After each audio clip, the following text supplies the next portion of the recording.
सर्वांनी टाळ्याच्या कडकडाटात त्यांचं स्वागत करत आहे.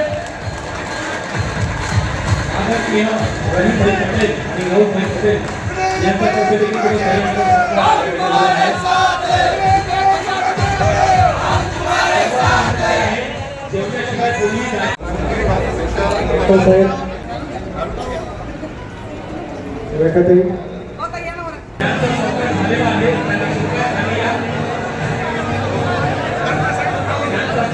कोणी त्यांना विनंती आहे की त्यांनी खाली या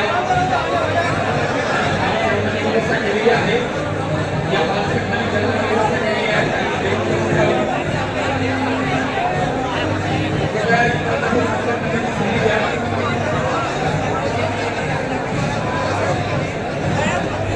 सर्वांना विनंती आहे आपण सर्वांनी सरकार करायचं आहे. त्यांचे ज्यांचे सरकार झाले असेल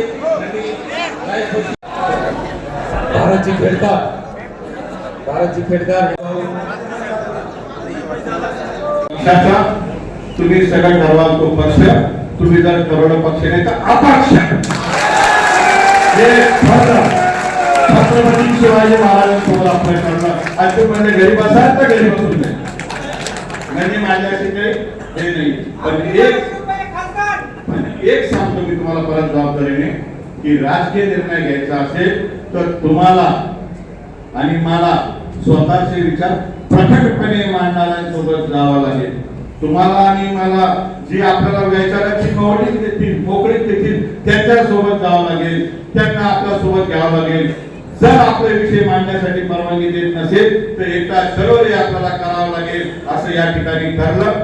मी जबाबदारीने समाज माध्यमांना सांगू इच्छितो, सगळ्यांना सांगू इच्छितो, मी जो शब्द दिला होता मराठा आरक्षणाची लढाई अंतिम टप्प्यापर्यंत येईपर्यंत मी राजकारणात जाणार नाही, तो या छत्रपतीच्या मावळ्यांनी पाळला.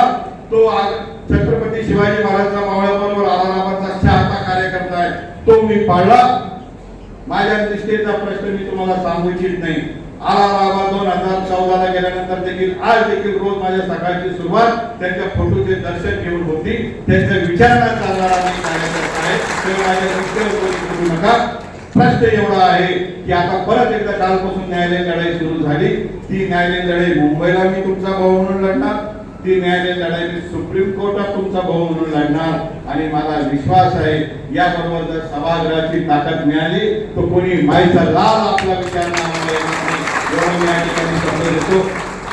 आणि परत एकदा सांगतो की छत्रपती संभाजीनगरच्या खासदारची निवडणूक लढवायची आपल्याला सर्वांना आहे.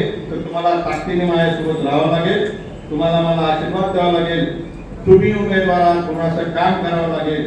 परत एकदा विचार करा आणि एकदा जोरात हो किंवा नाही म्हणा, मला स्पष्ट करा, मला गाफील ठेवू नका. मी तुमच्यासोबत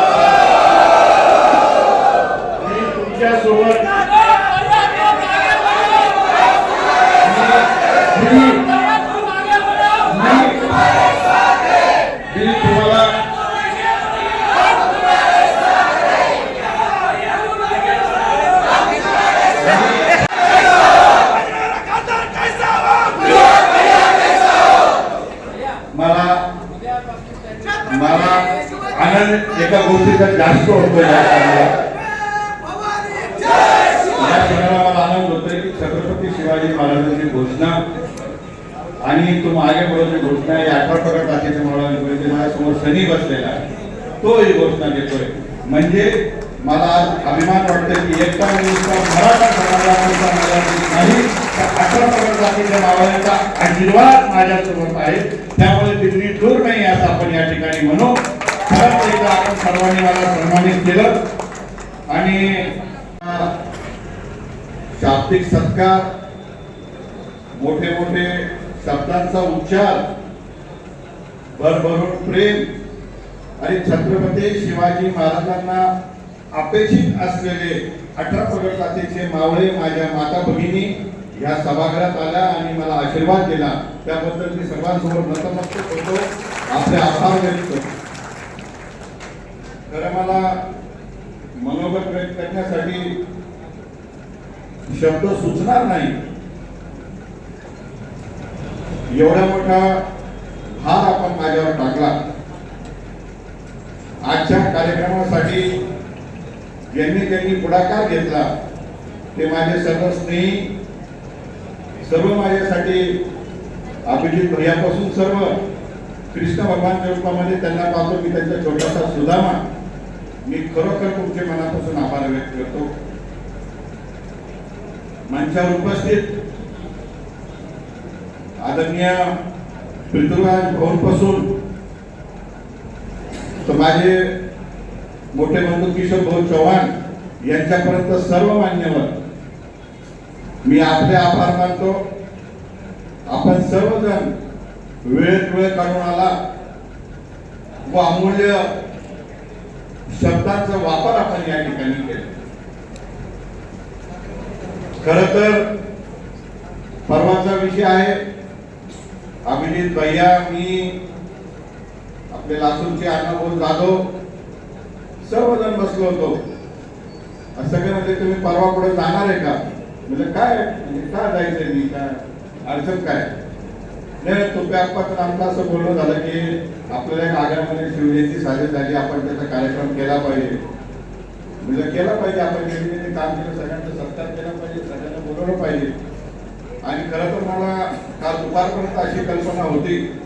मग सुहास साहनी असतील ज्यांनी आजची मॅनेजमेंट बघितली, विकास खारगे साहेब होते ज्यांनी परवानगीसाठी सहकार्य केलं, कल्चर डिपार्टमेंटचे विभूषण चावरे साहेब होते त्यांनी सहकार्य केलं. मग होर्डिंग बांधण्यासाठी आमचे प्रशांत गवळी असतील, अक्षय कारणा असतील, भोजनाची व्यवस्था करणारे सदाशिव बोंबले असतील, पेटे बांधणाऱ्यांची व्यवस्था करणारे पृथ्वीराज झाला असतील, रेल्वेची व्यवस्था करणारे संजीव कांदना असतील, कुणाल मराठे असतील, शिस्त लावणारे आमचे अशोक भाऊ मोरे असतील, आमच्या रेखाताईच्या ठिकाणी असतील, आणि स्वतःचा संसार सोडून मागच्या शिवजयंतीला 20-25 दिवस राहणारे व याही शिवजयंतीला फक्त माझ्या एका फोनवर जाणारे खरे शिवभक्त अमर लोखंडे असतील, तसेच बाहेरची व्यवस्था बघणारे ओसामा असतील, सगळ्यांची राहण्याची व्यवस्था बघणारे आप्पा उर्णे असतील, सर्वांना सन्मानाने देणारे आणणारे माझे छोटे बंधू दत्ता बांगे असतील, रेल्वेची पहिल्या दिवशीची व्यवस्था करणारे श्रीकांत बोराडे असतील, सोशल मीडियाच्या माध्यमातून प्रसार करणारे निखिल कदम असतील, ऋषी पवार असतील, नितीन गराड असतील, ऋषिकेश चिपाटे असतील, प्रत्येक ही नेमकं कशासाठी आहे? राजभाऊ जंजाळ, राजभाऊ शिंदे, आपण सर्वजण लहानपणापासून छत्रपती शिवाजी महाराजांच्या आत्मचरित्राबद्दल आपण ऐकत आलोय. मला एकच उत्तर पाहिजे की खरोखर छत्रपती शिवाजी महाराजांपेक्षा दुसरं कोणाचं आत्मचरित्र आहे का ज्याच्यामध्ये आपल्याला उत्तर मिळतील? महाराजांच्या आत्मचरित्रामध्ये आपल्याला नेमकं काय उत्तर मिळतं? सगळ्यात पहिले जातीवाद नसला पाहिजे, 18 पगड जातीचे मावळे सोबत असले पाहिजे, आपल्या परिसरातील माता भगिनीकडे सन्मानाने बघितलं पाहिजे, वाईट नजर टाकणाऱ्यांचे हात छाटून दिले पाहिजे.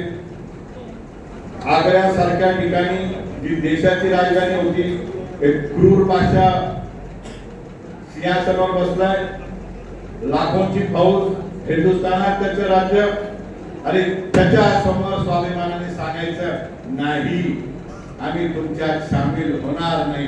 हा स्वाभिमान स्वराज्याचा आहे. इंग्लिश मध्ये मला एका लेखकाने सांगितलं, माझी चर्चा झाली, इट वॉज अ स्केप.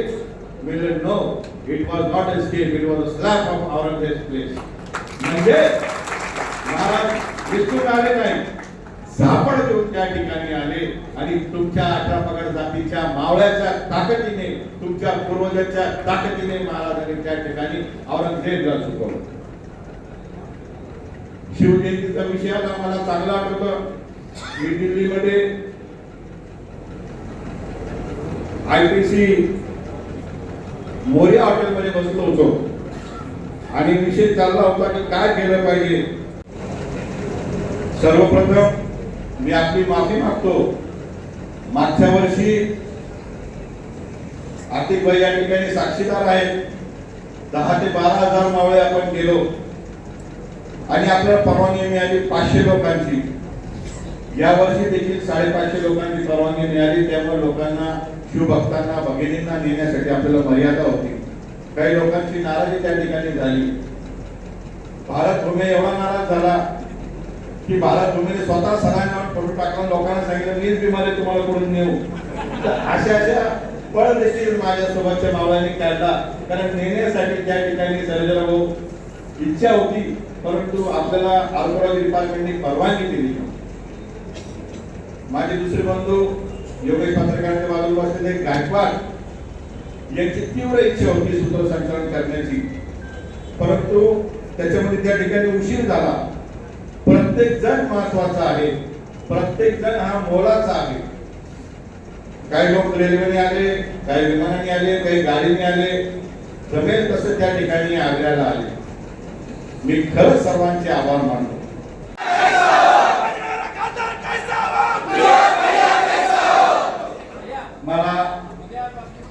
मला आनंद एका गोष्टीचा जास्त होतो. या क्षणाला मला आनंद होतोय की छत्रपती शिवाजी महाराजांची घोषणा आणि तो मागे पुढे घोषणा आहे 18 प्रकट जातीच्या मुलांनी माझ्यासमोर शनी बसलेला आहे, तो ही घोषणा देतोय. म्हणजे मला आज अभिमान वाटतो की एका मराठा समाजाचा नाही, 18 प्रकट जातीच्या मावळ्यांचा आशीर्वाद माझ्यासोबत आहे. त्यामुळे दिल्ली दूर नाही असं आपण या ठिकाणी म्हणू. खरंच एकदा आपण सर्वांनी मला सन्मानित केलं आणि